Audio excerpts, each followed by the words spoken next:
Today, obviously, we are going to be talking about Afghanistan. It's a country. You guys might have heard about it. I will probably just start briefly giving you just like a little bit of the history and the background. You guys can like chime in anytime you're like, yo, you're fucking wrong about that. You know what I mean? You're absolutely wrong. Or wait, actually, you know what? We're very bad at podcasting, first of all. We should probably start with your backgrounds. You know what I mean?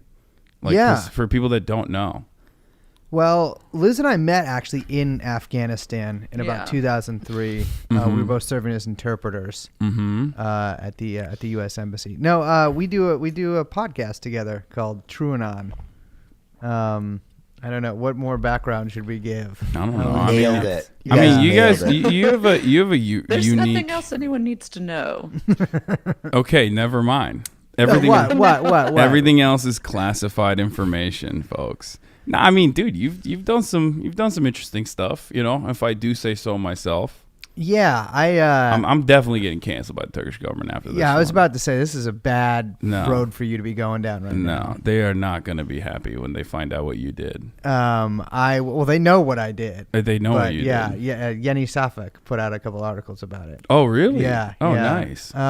But I fought in the Syrian Civil War with Kurdish and Turkish groups, and then came back in like 2017 and helped organize a brewery in San Francisco. Dang, man. Yeah. Real. I mean, you know how like people always say like put your money where your mouth is. Like he literally did that. Yeah. He was like, we're not going to talk about this. You're probably bored of talking about this shit, so we won't get into it any further. But yeah, that's also because I don't want to get murdered. Yeah, what you did was morally questionable. Okay, no, I'm just kidding. Wow. Anyway, so yeah, let's talk about Afghanistan, which is not Syria, but you guys are, I'm assuming you guys are going to do an episode on Afghanistan, on the Taliban specifically. We were just talking about that last night. You know, you say it's not Syria, and yet I've noticed like so many commenters keep referring to Afghanistan as if it's in the Middle East, which has been very. I mean, I've said that too. I use it as like a catch-all term. I say everything is Middle East. People get very upset at me. It's so much more fun to talk about Central Asia. Mm-hmm. Yeah, it's much more exotic sounding, I think. Yeah, I guess it's just it's more fractioned, I would even say, than even fucking Syria. Yeah. So there's that too. A lot of stands. Oh yeah, the Uzbek Stan army of the Dostum stands, and the Northern Alliance. We'll get to some of that. But as you guys know, the Taliban, they're working on the weekend like usual. Mm-hmm. They just fucking absolutely. They're wearing their slides, rolled into basically every town. As the U.S. military officially withdrew from Afghanistan. Over the course of 1 week, which is, that's as far as like long, complicated American occupations that end in a horrifyingly humiliating defeat that we will learn zero lessons from. I would say that Afghanistan was like probably more humiliating than Vietnam, because at least like the southern Vietnamese were able to hold off for like 2 years, 3 years? 3 years, yeah. Yeah, whereas the Afghan military, like the Afghan National Forces, immediately were like, why would we fight these guys? You guys literally gave Afghanistan to them. Yeah. And for those of you who don't know the background of that, Mike Pompeo and Donald Trump, peaceful doves, of course, facilitated a deal around last year after Mike Pompeo and the Trump administration ordered the release of an Afghan mullah Barabar, and they released him from Pakistani prison, and now he will probably be the next president. I'm not sure if he's going to be the guy, but they did that so that they could basically talk about this conditional withdrawal and the terms of that withdrawal and what it means for the Taliban. And at the time, they were like, we're not dealing with the Afghan government. And it kind of seems like the U.S. Buckled on that, and we're like, yeah, we don't really care about the Afghan government. Go ahead. Yeah, I mean that's kind of what I gathered too. I think the Taliban sort of rightly realized that like there was no popular base of support for the Afghan government. I mean, which has been very clear in the past couple weeks, and so there's no real reason. Like the Taliban, we're going straight to the source, right? Like that's who you actually have to negotiate with, the U.S. Yeah, and I'm really curious to see, which I don't know if we ever will find out, but what kind of deal they actually struck, because I mean they took.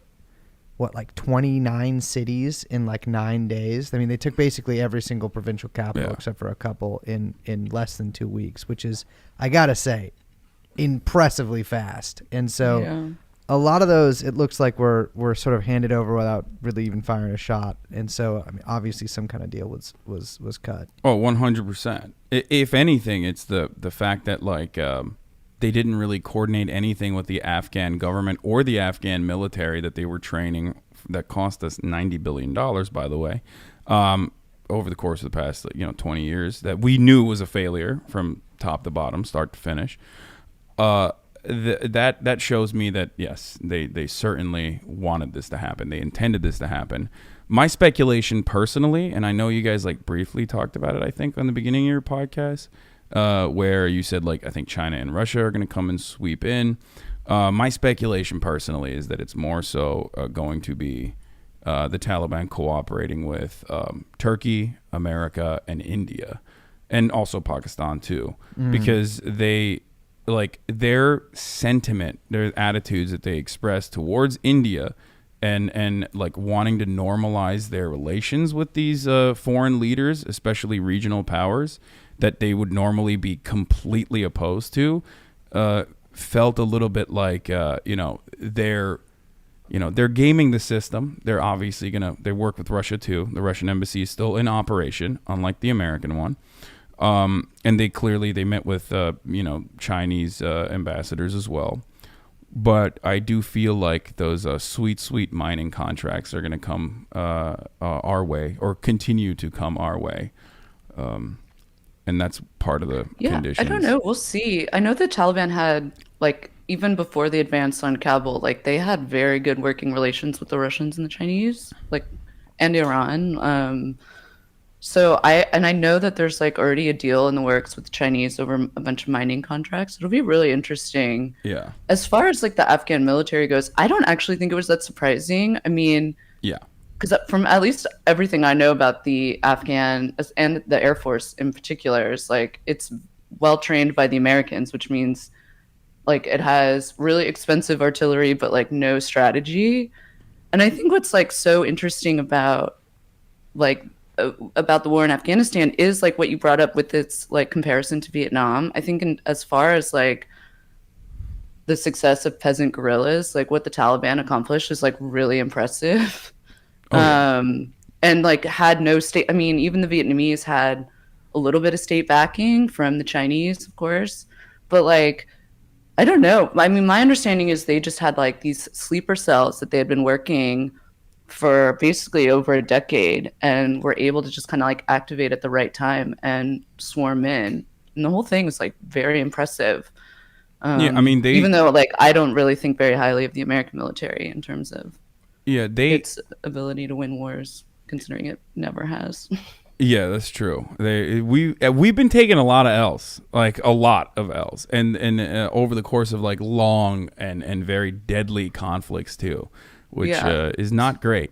But no, you're absolutely right. The program that they had, the training program that they had, actually had a lot of like. Part of the reason why originally the American military started recognizing this program as an overall failure was because a lot of the Afghan security force and Afghan police, which were in especially tribal areas, not exactly popular and literally were seen as the enemy by the actual Afghan tribes members. They would get training, and aside from like the relentless boy fucking that they engaged in, that high command told officers to turn the other cheek on and look the other way on. Famously so, yeah. Yeah. Aside from that, there would be a lot of instances where like they would train a dude. This guy would get a bunch of weapons, and then boom, like he would just escape to the Taliban. Classic move. Get your bread up. Yeah, exactly. Get your cake up, get your money up, and then fucking turn around and expose their positions, or directly shoot them. There were instances where like they would just literally shoot the American soldiers like on the base.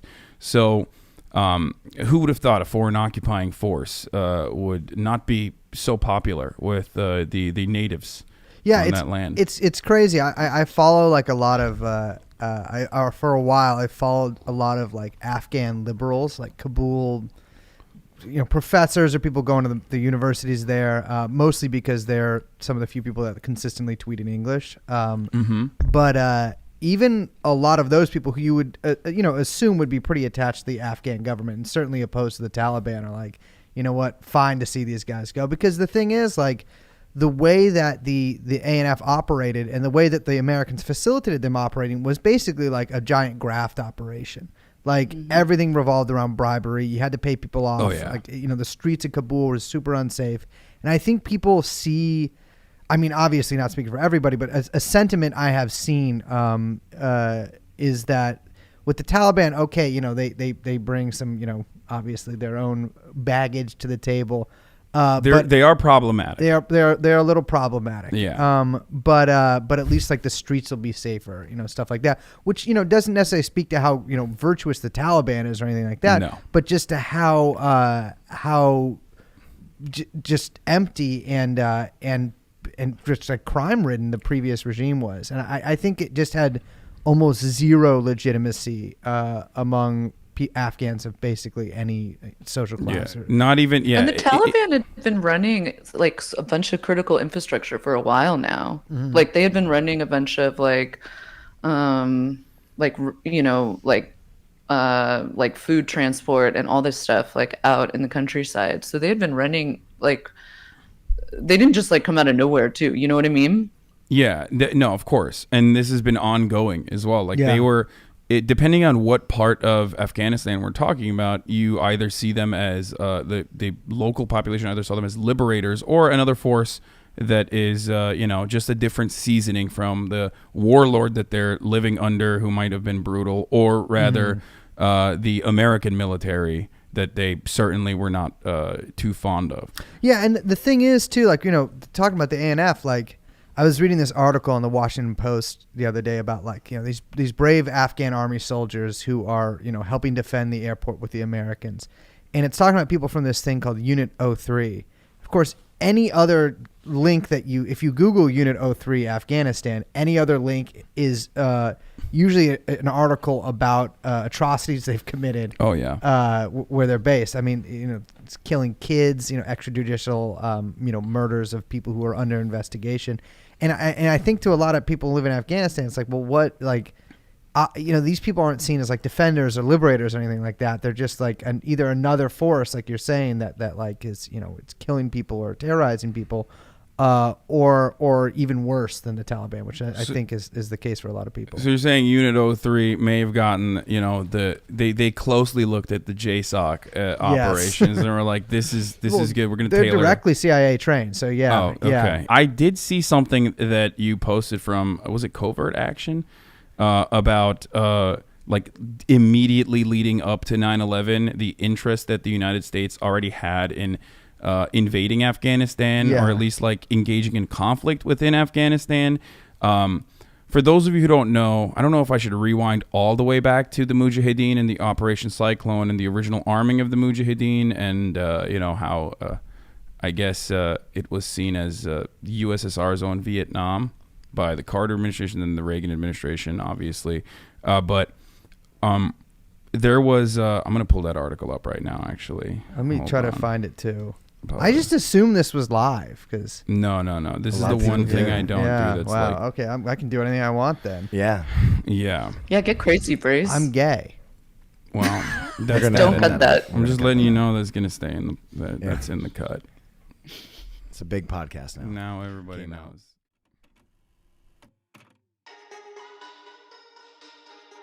I'm saying it, dude.